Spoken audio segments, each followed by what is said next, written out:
সুপ্রিয় দর্শক মণ্ডলী, আমি খন্দকার মাসুদুজ্জামান। প্রত্যেক ঈদেই আমি সাধারণত এইভাবে জাতীয় প্রেস ক্লাবের সামনে এই ১৯ বছর ধরে মানববন্ধন করে আসছি, সংবাদ সম্মেলন করে আসছি আমার পিতা ও ভাই হত্যার বিচারের দাবিতে।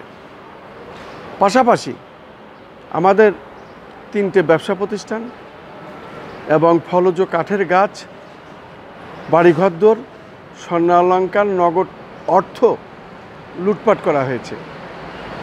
এবং আমার ভাই বিশিষ্ট রাজনীতিবিদ, একজন বড় মাপের ঠিকাদার ছিলেন, খন্দকার রবিউজ্জামান শিপার।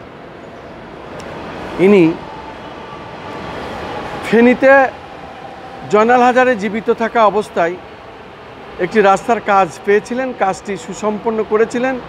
কাজ সুসম্পন্ন হওয়ার সাথে সাথে এই জয়নাল হাজারি, এই মাফিয়া, সে তার লোকজন বাহিনী দিয়ে অস্ত্রের মুখে তাকে তুলে নিয়ে যায়, অপহরণ করে জনতা ব্যাংকের ম্যানেজারকে ধরে নিয়ে আসে, তুলে নিয়ে আসে এবং সমস্ত চেকে টাকা লিখে নেয়, সই করে নেয়।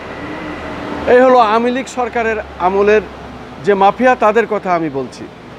আর জয়নাল হাজারী তখন যা বলতো তাই আইনে পরিণত হতো, কারণ তার প্রতিবাদ করার মতো লোক বাংলাদেশে আর ছিল না। আমি এমনই একটি পরিবারের সন্তান যে বাবা হারা, মা হারা এবং ভাই হারা। আজ ১৭ বছর বাড়িঘরদোর ছাড়া। আমি তারই আজকে, যেহেতু অন্তর্বর্তী সরকার এবং অন্তর্বর্তী সরকার এদেশের ছাত্র জনতা এবং আমাদেরই আন্দোলনের ফসল, সে কারণে অন্তর্বর্তী সরকার প্রধান, শান্তিতে নোবেলজয়ী প্রফেসর ডক্টর মোহাম্মদ ইউনূস সাহেবের প্রতি আমার আকুল আবেদন, ন্যায় বিচার পেতে চাই, ন্যায় বিচারটি করে দেন। এবং সারা বাংলাদেশে যারা গুম খুনের শিকার হয়েছে, ক্ষতিগ্রস্ত হয়েছে, লুটপাট হয়েছে, প্রত্যেকেরই আপনি বিচারের আওতায় আনুন। আমি এখানে দেখাই যাচ্ছি আমার ভাই বিশিষ্ট রাজনীতিবিদ খন্দকার রবিউজ্জামান শিপার, আমার আব্বা বীর মুক্তিযোদ্ধা রোকনউদ্দিন জামান। এবং ওই সময় পত্রিকায় যখন প্রকাশ হয়েছিল এই নিউজ, সেই খবরের কাগজের পাতাগুলো আমি এভাবেই দেখিয়ে যাচ্ছি। এই ছিল ওই সময় খবরে প্রকাশ, এবং খবরে প্রকাশ হলেও খুনিরা ধরাছোঁয়ার বাইরে। যেহেতু স্বৈরাচারী খুনি হাসিনার আমলে খুনি ছিল আসল একটা নিয়মে পরিণত।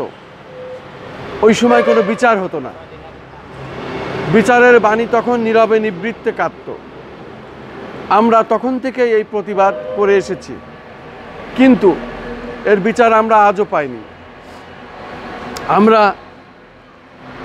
এখন অন্তর্বর্তী সরকার এবং শান্তিতে নোবেলজয়ী প্রফেসর ডক্টর মোহাম্মদ ইউনূস মহোদয়, আপনার প্রতি আমার আবেদন, দেখুন আমার পিতা ও ভাই, তাদের ছবি এবং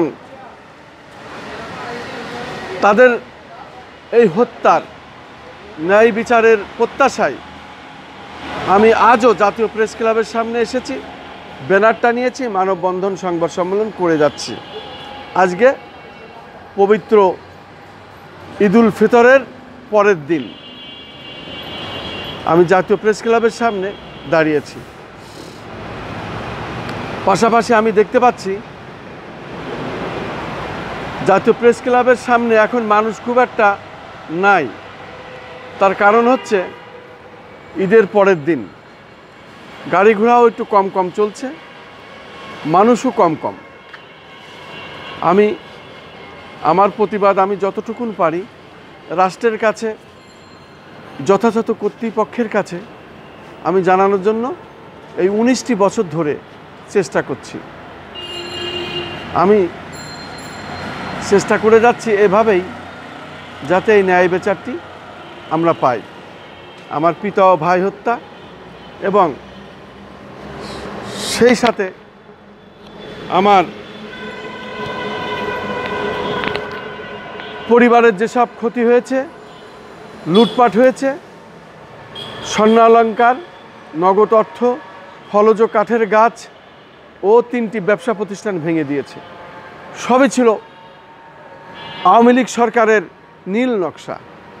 এবং ওই সময় জেনারেল আজিজ সাহেব যখন ক্ষমতায় ছিলেন, ওই আমলেও আমার ভাইকে ধরা হয়েছিল এবং তখনই মিশন শুরু হয়েছিল সারা বাংলাদেশে যারা স্বচ্ছ রাজনীতি করেন, স্বচ্ছ রাজনীতিবিদ, তার মধ্যে খন্দকার রবিউজ্জামান সিপার আমার ভাই, উনি ছিলেন একজন রাজনীতিবিদ ঝিনাইদহ জেলায়।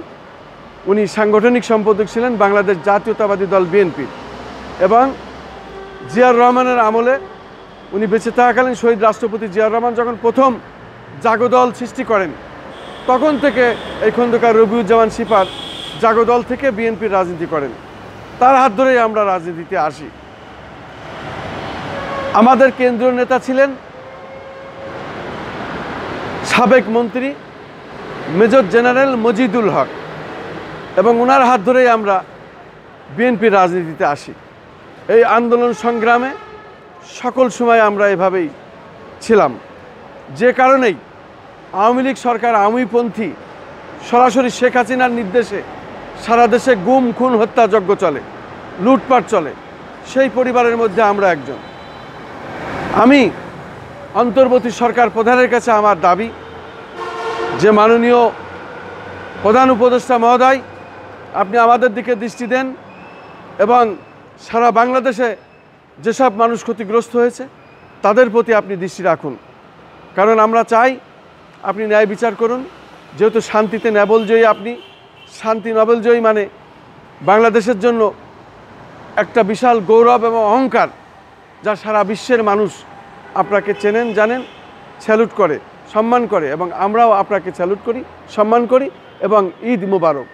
আমি আপনার কাছে আমার আরেকটি আবেদন আছে, সেটি হলো আপনার কাছে আমি কয়েকটি চিঠি দিয়েছি এবং আমি রিসিভ করেও রেখেছি।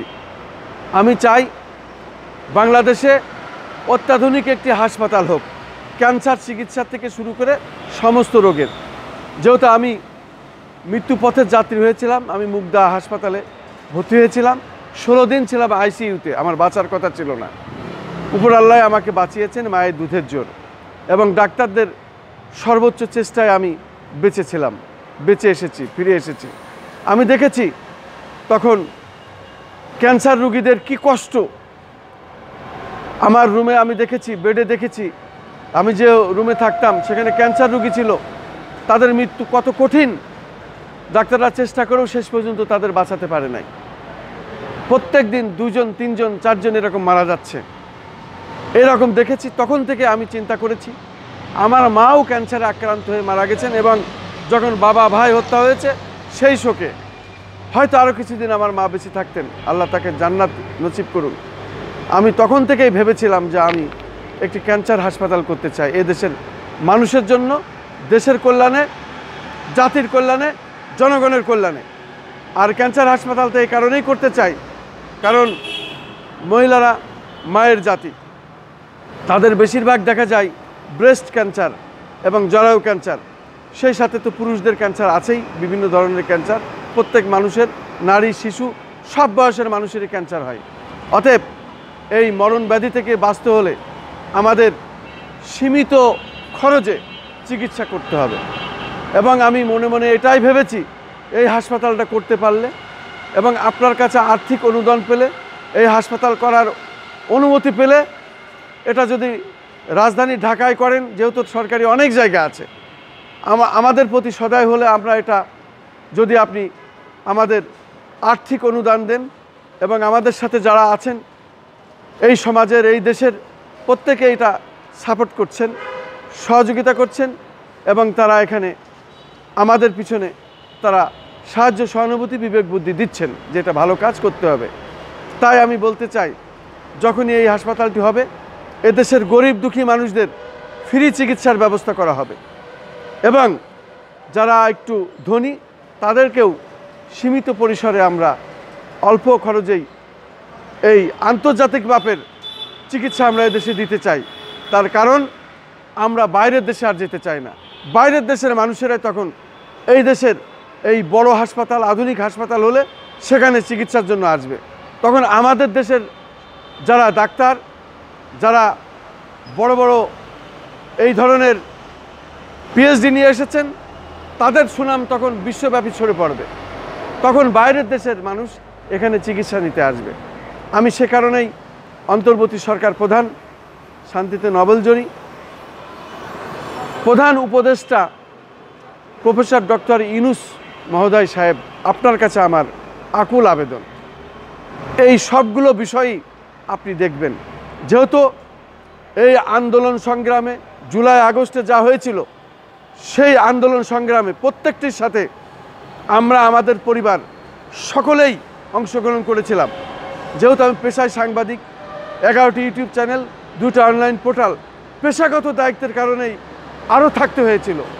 সেখানে আহত হয়েছিলাম এবং টিয়ার সেল নিক্ষেপ করা হয়েছিল, রাবার বুলেট আমার শরীরে লেগেছিল, ইট পাটকেল তো আছেই, সেই সাথে কাঁদানি গ্যাস, চোখের জ্যোতি নষ্ট হয়েছে, চোখের পাওয়ার কমেছে। আমি অজ্ঞান হয়ে গিয়েছিলাম এই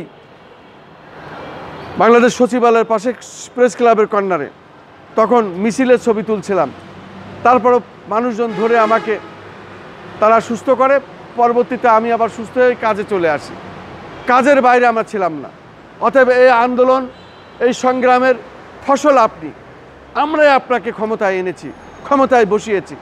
সে কারণেই আপনাকেই আমরা বলবো, আপনারই দায়িত্ব এদেশের প্রত্যেকটি মানুষের আপদ বিপদ, তাদের সমস্যা সমাধান করা, এটা আপনারই কাজ। আর এই দেশে আপনি ছাড়া আর দ্বিতীয় ব্যক্তি অন্তর্বর্তী সরকার আমলে আর কেউ নাই। অতএব আপনাকে এই দায়িত্ব নিতে হবে। আমি খন্দকার মাসুদুজ্জামান আজ এখানেই শেষ করতে চাচ্ছি। আসসালামু আলাইকুম। ঈদ মুবারক, ঈদ মুবারক, ঈদ মুবারক। বিশ্বের সকল মুসলিম শান্তি পাক, শান্তিতে থাকুক, সমস্ত মানুষ শান্তিতে থাক, শান্তি হোক সারা বিশ্বময়। সেই সাথে ফিলিস্তিনিদের জন্য আমি বিশেষভাবে আহ্বান জানাচ্ছি জাতিসংঘের প্রতি, এই ফিলিস্তিনিকে স্বাধীনতা ঘোষণা করুন। এবং আমাদের দেশের অন্তর্বর্তী সরকার মহোদয় professor doctor Mohammad Yunus sir, আপনাকেও আমি বলি, ফিলিস্তিনি নিয়ে আপনি একটু ভাবুন, ফিলিস্তিনিদের স্বাধীনতা ঘোষণা করার ব্যবস্থা করুন। যেহেতু সারা বিশ্ব আপনার চেনে এবং আপনার কথা শুনবে, আমি আপনার প্রতি এই আহ্বান জানিয়ে জাতীয় প্রেস ক্লাবের সামনে আজকে এই ঈদুল ফিতরের দ্বিতীয় দিন আমি শেষ করছি। ঈদ মুবারক। আসসালামু আলাইকুম।